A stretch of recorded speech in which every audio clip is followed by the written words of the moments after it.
request the Chief Minister Designate of State of Telangana, Shri Kalvakuntla Chandrasekhar Rao, to take oath of office and secrecy. I request the Honorable Governor to kindly administer the oath of office and secrecy to Shri Kalvakuntla Chandrasekhar Rao, Chief Minister Designate of State of Telangana.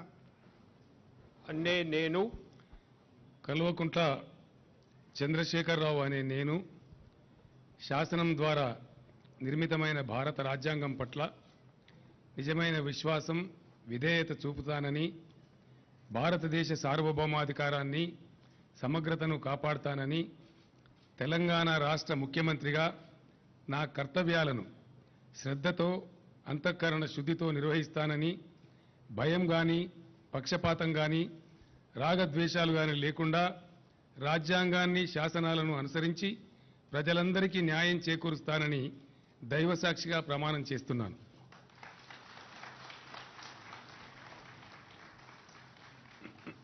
అన్నే నేను కల్వకుంట్ల చంద్రశేఖరరావు అనే నేను తెలంగాణ రాష్ట్ర ముఖ్యమంత్రిగా నా పరిశీలనకు వచ్చిన లేదా నాకు తెలియవచ్చిన ఏ విషయాన్ని నా కర్తవ్యాలను సక్రమంగా నిర్వహించేందుకు అవసరమైన మేరకు తప్ప ప్రత్యక్షంగా గాని పరోక్షంగా గాని ఏ వ్యక్తికి లేదా వ్యక్తులకు తెలియపరచనని లేదా వెల్లడించనని దైవసాక్షిగా ప్రమాణం చేస్తున్నాను.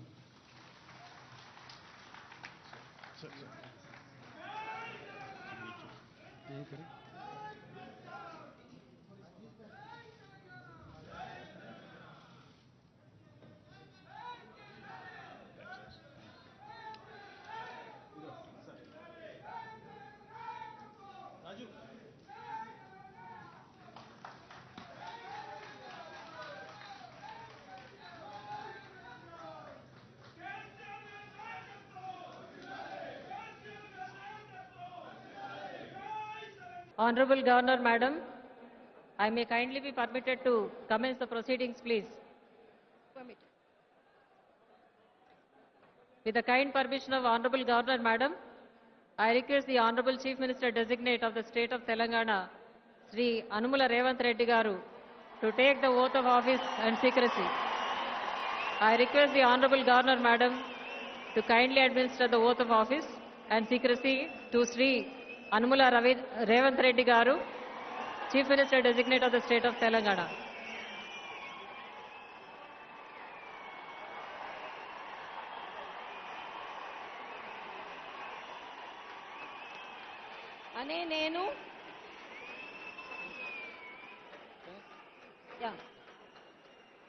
అనే నేను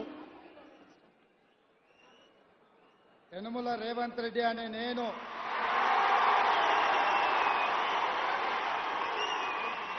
శాసనం ద్వారా నిర్మితమైన భారత రాజ్యాంగం పట్ల నిజమైన విశ్వాసం విధేయత చూపుతానని భారతదేశ సార్వభౌమాధికారాన్ని సమగ్రతను కాపాడుతానని తెలంగాణ రాష్ట్ర ముఖ్యమంత్రిగా నా కర్తవ్యాన్ని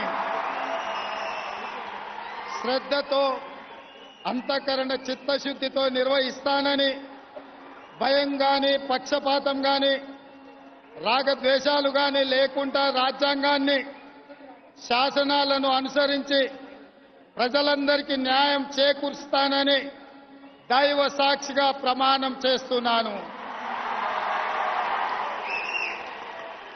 అనే నేను రేవంత్ రెడ్డి అనే నేను తెలంగాణ రాష్ట్ర ముఖ్యమంత్రిగా నా పరిశీలనకు వచ్చిన లేదా నాకు తెలియవచ్చిన ఏ విషయాన్ని నా కర్తవ్యాలను సక్రమంగా నిర్వహించేందుకు అవసరమైన మేరకే తప్ప ప్రత్యక్షంగా గాని పరోక్షంగా గాని ఏ వ్యక్తికి లేదా వ్యక్తులకు తెలియపరచనని లేదా వెల్లడించనని దైవ సాక్షిగా ప్రమాణం చేస్తున్నాను.